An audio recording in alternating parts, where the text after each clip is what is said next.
אתמול היינו עבדים,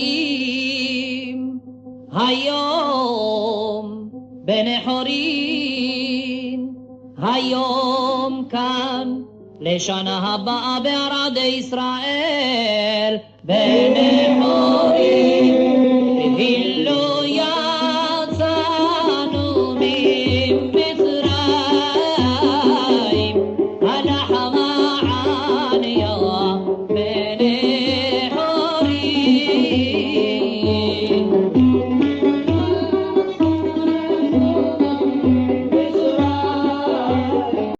Shalom Aleichem.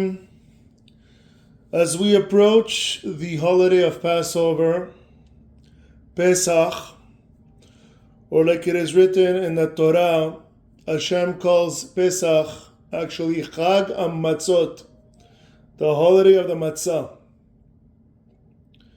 We commemorate the exodus of the Israelites, of the Hebrews, out from Egypt, the land of Mitzrayim.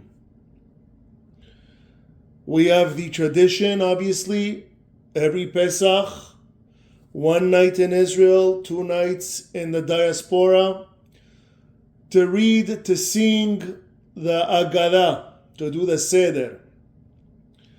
The mitzvah of the Agadah, V'yigatta livincha, and you shall tell your kids the story of Egypt, which is the Exodus, how we came out from slavery and bondage to free people under one God, Hashem, the God of Abraham, the God of Isaac, the God of Jacob.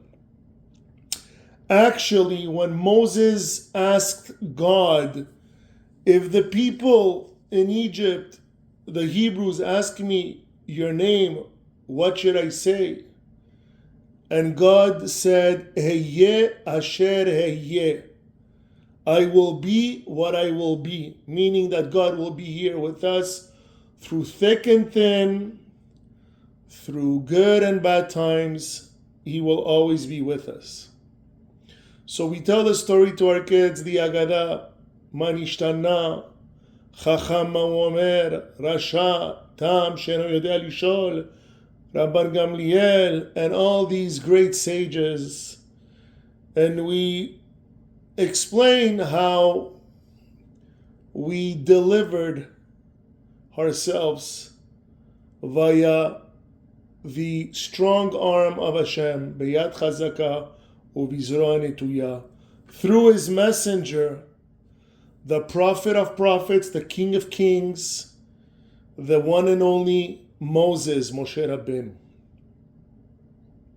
It is a mitzvah, it is a commandment to think of ourselves like we just left Egypt, that we just left slavery into the wilderness, into freedom, under the guiding light of Hashem.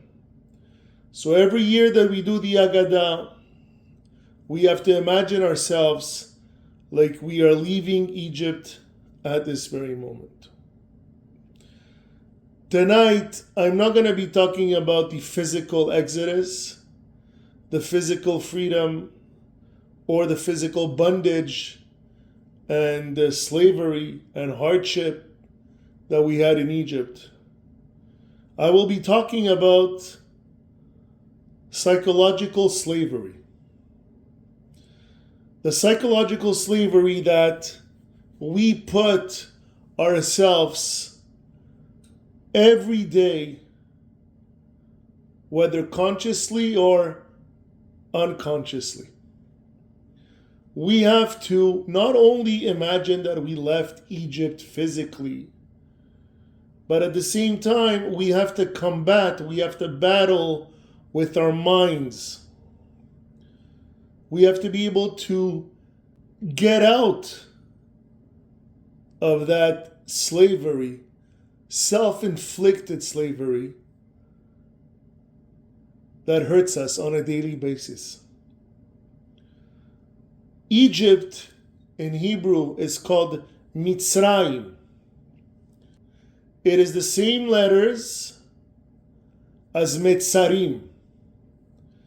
Metzarim means constrictions, means limitations, means self-doubt.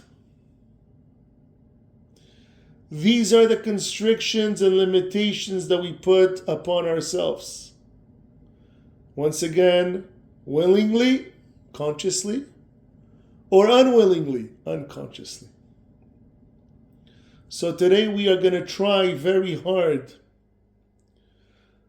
to deliver ourselves, with the help of Hashem, of course, from our psychological slavery. Psychological slavery refers to a condition in which individuals or groups are mentally or emotionally enslaved, often through manipulation, coercion, and control, without necessarily being physically confined. It is an internalized oppression, a mindset of submission, where that person feels powerless, dependent, inferior. I just described exactly what our ancestors felt in Egypt. They were dependent, they were powerless, they were inferior, they were submissive, they were oppressed. So imagine doing that to yourself psychologically. There are 4 key characteristics of psychological slavery. The first one is internalized oppression. The individual believes that they are inferior or undeserving, often due to societal norms, stereotypes, or conditioning. The second characteristic of psychological slavery is loss of autonomy. They may feel unable to make decisions independently or act in their best interest. Number 3, dependence. They might rely on external sources like authority figure or system for validation, decision making, or survival. And last, the 4th key characteristic of psychological slavery is emotional manipulation. The use of guilt, fear, or other tactics to control the person's thoughts and actions. This topic has been studied by many psychologists, by the way. You could do your research by Franz Fanon, Harriet Ann Jacobs, Paulo Freire, Carter G. Woodson. So this is a topic that has been studied ad nauseum by psychologists, psychiatrists, and is a disease that is affecting more and more everyone, from kid to old age.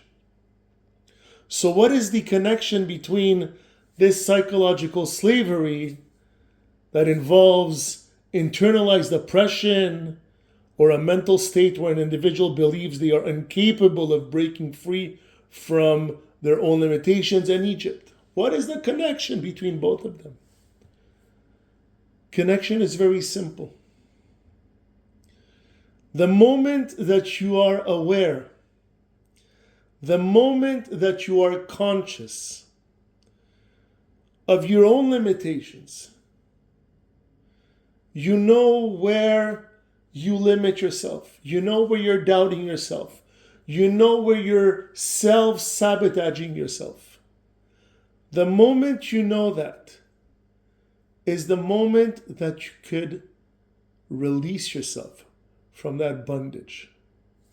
You could free yourself from that psychological warfare, that torment that you put yourself in. The same way Pharaoh represents the negative beliefs, the limiting beliefs, the negative self-taught, the societal pressures that keep individuals in a state of mental or emotional bondage. In the story of the Haggadah of Pesach, we have Moses, Moshe Rabbeinu, who on the opposite, he's the light. He's the symbol of hope. He's the Messiah. He is the psycho-spiritual nemesis of Egypt. He represents our personal struggle to liberation, to reach our soul potential, to be able to escape from one's limitation and reach its crescendo of potential. That is what we have to learn from Moses. He came from very humble place, son of Amram and Yocheved. He had a lisp. He was an introvert. And look who this man became. One of the most well-known men in history of mankind. The wilderness is also a journey that can be viewed as internal struggles. And when the individual faces tests and tribulations.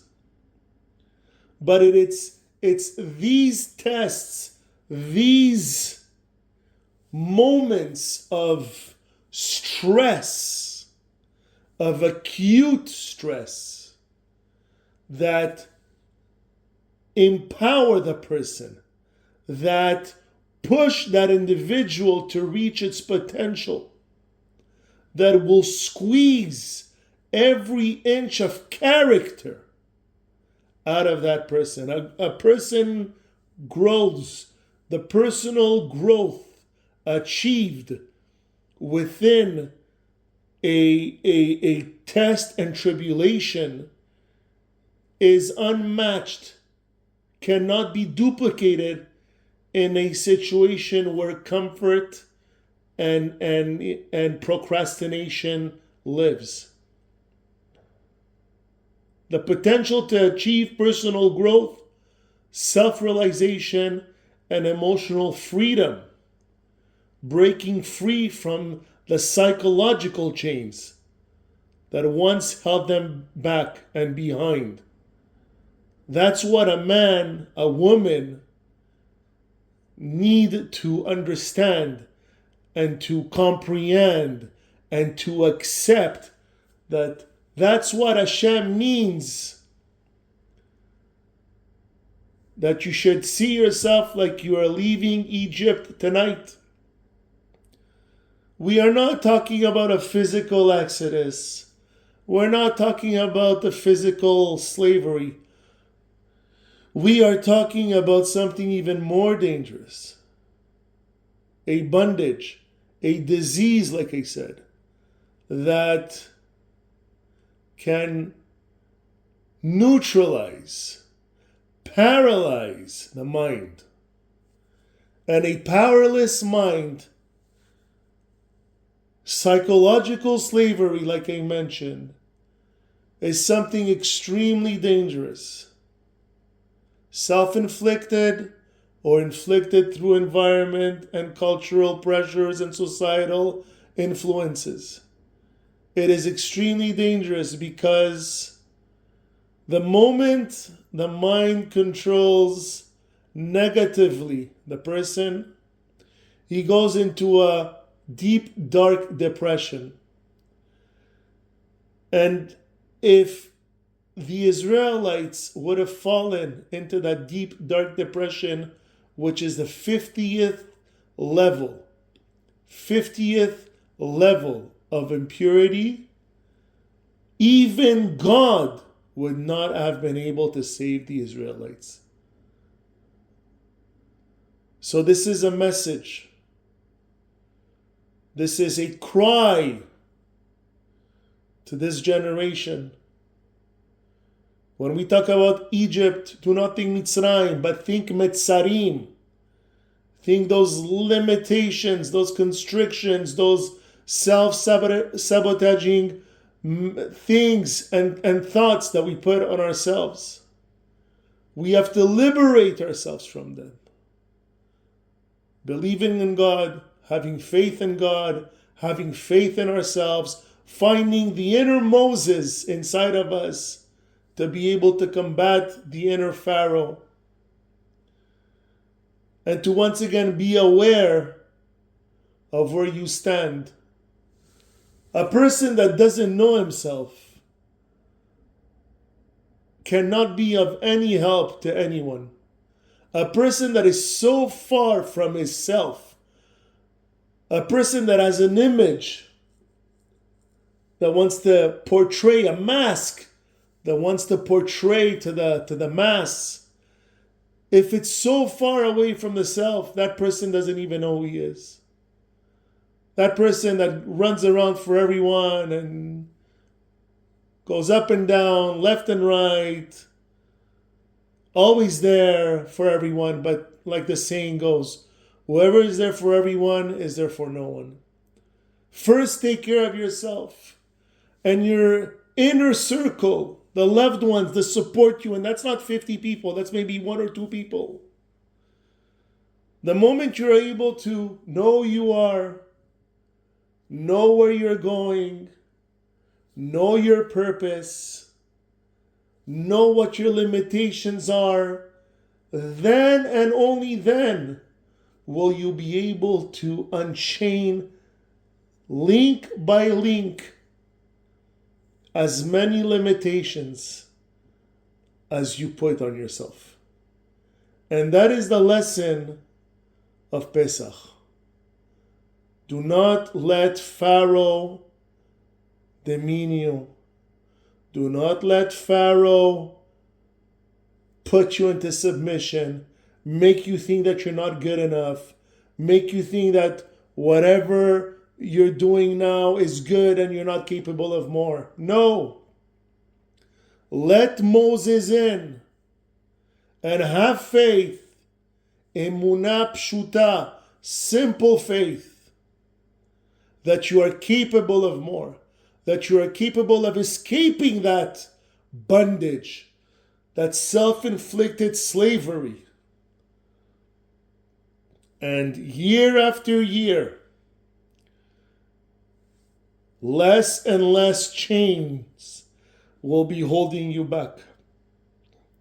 And you'll understand exactly how one felt when they left Egypt some 2,000 years ago. Chag Pesach kasher v'sameach.